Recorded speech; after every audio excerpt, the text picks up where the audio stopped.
Pakistan cricket team तीनों formats में मुसलसल हार रही है। ख़ास तौर पर पाकिस्तान की जो वनडे फॉर्मेट में परफॉर्मेंस थी 2024 में, वो किसी हद तक काबिल तहसीन थी, लेकिन 2025 में हम वनडे फॉर्मेट में भी नाकाम हो रहे हैं। लेकिन यहाँ पर सवाल ये पैदा होता है कि पाकिस्तान को ये शिकस्तें क्यों हो रही हैं, इसका असल ज़िम्मेदार कौन है। पाकिस्तान की अगर सिलेक्शन को देखें तो सबसे बड़ा मसला ही सिलेक्शन दिखाई देती है। थोड़ी सी बदकिस्मती है वो ये कि फ़खर जमान और सैम अयूब हमें दस्तयाब नहीं हैं, लेकिन ये मसला हर टीम के साथ हर मुख्तलिफ शक्ल में पेश आता है। जैसा कि बांग्लादेश की मिसाल देख लें, ज़िम्बाब्वे के ख़िलाफ़ उनके लिटन दास नहीं होंगे, नाहिद राना दूसरे मैच के लिए नहीं होंगे क्योंकि वो PSL खेल रहे होंगे। इसी तरह न्यूजीलैंड की टीम पाकिस्तान के साथ खेल रही है तो उनके टॉप प्लेयर्स सिलेक्शन के लिए दस्तयाब ही नहीं हैं, क्योंकि वो IPL में हैं या 1 से 2 प्लेयर्स जो हैं वो ज़ाती मसरूफियात की वजह से या फिर अनफिट होने की वजह से दस्तयाब नहीं हैं। तो ये मसले चलते रहते हैं और हर टीम को इन मसाइल के साथ ही आगे बढ़ना होता है। लेकिन बदकिस्मती हमारी ये है कि हमारे जो सिलेक्टर्स हैं उनके सोच में ना जाने क्या है। यहाँ पर या तो पर्ची चल रही है जो कि ज़राए बताते हैं, दावा करते हैं, या फिर ज़ाती पसंद और नापसंद है, और तीसरा फैक्टर वो है जो कि शाहिद खान अफरीदी ने बताया कि पैसा चलता है। तो ये वो चीज़ें हैं जिनके बारे में मुझे लगता है कि हमें देखना पड़ेगा कि हम बाज़ औक़ात सही को भी गलत कह देते हैं और गलत को भी तो गलत कहते ही हैं, कभी कभार गलत को सही भी कहते हैं। यहाँ पर पाकिस्तान क्रिकेट टीम में जो मौजूदा टीम है, इसके अंदर अगर आप बैटिंग लाइन की बात करें, वैसे तो हमारा असल मसला बॉलिंग है। बॉलिंग में हम बहुत ज़्यादा रन्स दे रहे हैं, जिसकी वजह से हमारी बैटिंग लाइन के अंदर इतनी एबिलिटी ही नहीं है कि वो उतना टारगेट चेस कर सके या उतने रन्स कर सके। लेकिन अगर बॉलिंग को हटाकर आगे बढ़ें, बैटिंग की जानिब आएँ, तो हमारी टीम में जो मौजूदा वनडे टीम है, इसमें 2 प्लेयर्स हैरान कुन तौर पर टीम में हैं, जिनमें एक इरफान खान नियाज़ी हैं, दूसरे तैयब ताहिर हैं। ये प्लेयर्स किस वजह से पाकिस्तान टीम में हैं, इसका हम जायज़ा लेते हैं कि कहीं हम किसी के साथ ज़्यादती तो नहीं कर रहे कि उसके बारे में गलत रिमार्क्स दे रहे हैं। वो डोमेस्टिक क्रिकेट में भी परफॉर्मेंस देकर आया है। तो अगर इस तरह देखा जाए तो पहले हम इरफान नियाज़ी की बात करते हैं। और वैसे भी जो तज्ज़ियाकार होता है और एक कोच होता है, उसमें फ़र्क क्या होता है। जो तज्ज़ियाकार होता है, मेरे ख़्याल में अगर वो ईमानदार है और अपने काम से मुखलिस है, उसको ये देखना चाहिए कि ये खिलाड़ी जो जिसकी हम बात कर रहे हैं उसकी परफॉर्मेंस क्या है, उसकी कारकर्दगी पाकिस्तान की डोमेस्टिक क्रिकेट में कैसी रही है। अगर वो तवातर के साथ परफॉर्मेंस दे रहा है तो फिर उसकी जो सपोर्ट है वो करना बनती है। लेकिन अगर कोई खिलाड़ी पाकिस्तान की डोमेस्टिक क्रिकेट ही में नाकाम है, यहाँ पर कुछ नहीं कर रहा और उसे आप मुसलसल पाकिस्तान टीम के साथ रख रहे हैं, वहाँ पर भी फेल हो रहा है, तो फिर तनकीद करना बनती है। यहाँ पर हमारा मसला ये है कि हम हर जगह ज़ाती पसंद और नापसंद, सूबे को, ज़बान को ले आते हैं। ऐसा नहीं है, ऐसा होना भी नहीं चाहिए। आपको चलना चाहिए कारकर्दगी की बुनियाद पर।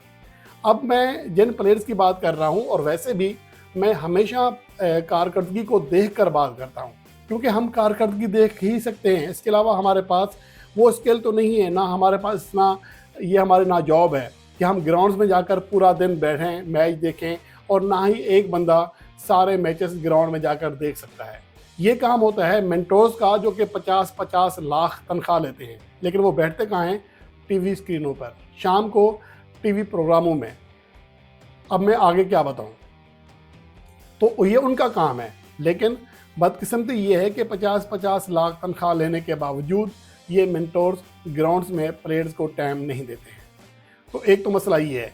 असल खिलाड़ी जो परख है वो उनके पास होनी चाहिए कि इस प्लेयर के अंदर सलाहियत है। हम यहाँ पर सिर्फ कारकर्दगी की बुनियाद पर बात कर सकते हैं। हाँ, कोई प्लेयर इंटरनेशनल क्रिकेट में आ जाता है, PSL में आ जाता है, तो टीवी पर देखकर उसकी शार्ट सिलेक्शन के ऊपर बात कर सकते हैं, ज़्यादा से ज़्यादा उसकी तकनीक के ऊपर बात कर सकते हैं। लेकिन at end of the day हमने वही देखना है कि इसकी परफॉर्मेंस क्या है। मेरे ख्याल में जो तज्ज़िया होता है, तज्ज़ियाकार का काम होता है, वो परफॉर्मेंस ही होती है। अब इस लिहाज से देखा जाए तो अगर आप इरफान खान को पहले ले लें, डोमेस्टिक क्रिकेट और अंडर 19 क्रिकेट से लेकर उसकी परफॉर्मेंस रही क्या है। अगर उसका अंडर 19 कैरियर देखें तो बहुत ही मायूस कुन है। पहला दौरा है साउथ अफ्रीका, वहाँ पर एक सेंचुरी ज़रूर स्कोर की, अच्छी कारकर्दगी थी उस सीरीज़ में। 69 की एवरेज थी, 110 का स्ट्राइक रेट था। लेकिन उसके बाद अगली 12 इनिंग्स में जो कि अंडर 19 में खेले, जिनमें एशिया कप 2019 शामिल है, अंडर 19 वर्ल्ड कप 2020 शामिल है जो कि साउथ अफ्रीका में खेला गया, एशिया कप 2021 शामिल है, अंडर 19 वर्ल्ड कप 2022 शामिल हैं। इनमें से किसी में उनकी परफॉर्मेंस बेहतर नहीं रही है, सवाए आखिरी टूर्नामेंट के जिसमें वो सिर्फ एक 50 बना सके और दीगर 4 इनिंग्स में नाकाम रहे। एशिया कप में उनकी एवरेज 16 की रही, उससे पहले वर्ल्ड कप 2020 में 28 की एवरेज और अंडर 19 एशिया कप 2019 में उनकी एवरेज सिर्फ 10 रही। यानी कि ओवरऑल वनडे कैरियर में सिर्फ एक सेंचुरी और एक 50 है। ये उनकी कारकर्दगी है।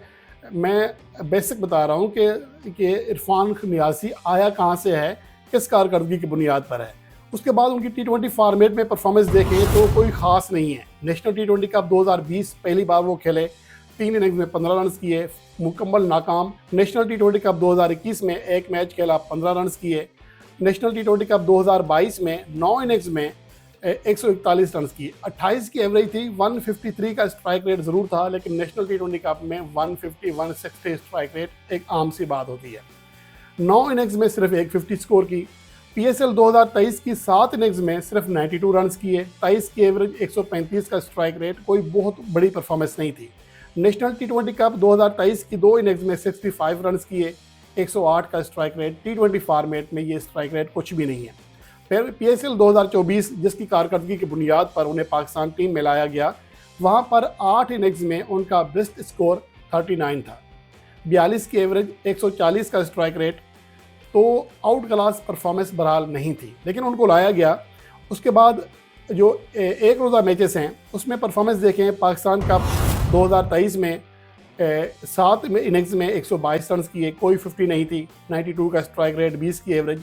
पाकिस्तान कप 2023-2024 की 4 इनिंग्स में सिर्फ 85 रन, 21 की एवरेज, 98 का स्ट्राइक रेट, 150 की। पाकिस्तान शाइन्स के साथ दौरा ऑस्ट्रेलिया पर गए, 21 रन कर सके एक मैच में। बांग्लादेश की टीम पाकिस्तान आई तो 0 पर आउट हुए। उसके बाद चैंपियंस वनडे कप की 4 इनिंग्स में 155 रन किए, एक में 100, बाकी 3 इनिंग्स में सिर्फ 55, 116 का स्ट्राइक रेट रहा, 51 की एवरेज। यहाँ उनकी परफॉर्मेंस ओवरऑल बेहतर कही जा सकती है। फिर प्रेसिडेंट कप 2024 की 4 इनिंग्स में 148 रन किए, 49 की एवरेज, 103 का स्ट्राइक रेट रहा, 4 इनिंग्स में 2 50 की। यानी कि उनकी कारकर्दगी में तसलसल नहीं है और ना ही उनकी कारकर्दगी बहुत ज़्यादा आउट क्लास है कि 22 साल की उम्र में हम उन्हें तवत्तर के साथ मौके देने पर मजबूर हो जाएं।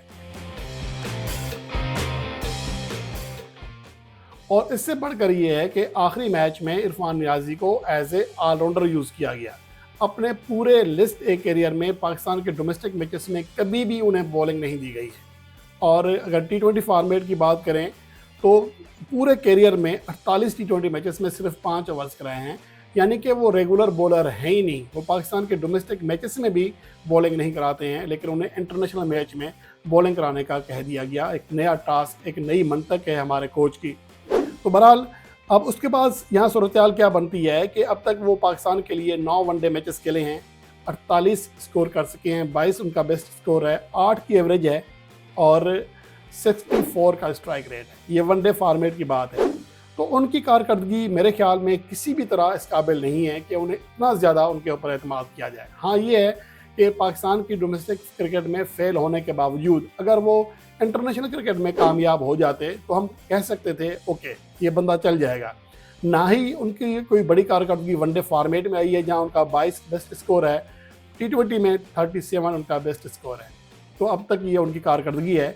अलबत्ता तैयब ताहिर की कहानी किसी हद तक मुख्तलिफ है। एक तो ये कि वो 2015 से पाकिस्तान में लिस्ट ए डोमेस्टिक मैचेस खेल रहे हैं और उनका जो लिस्ट ए कैरियर है उसमें 7 सेंचुरियाँ और 21 50 हैं, जबकि T20 मैचेस में 10 50 कर चुके हैं।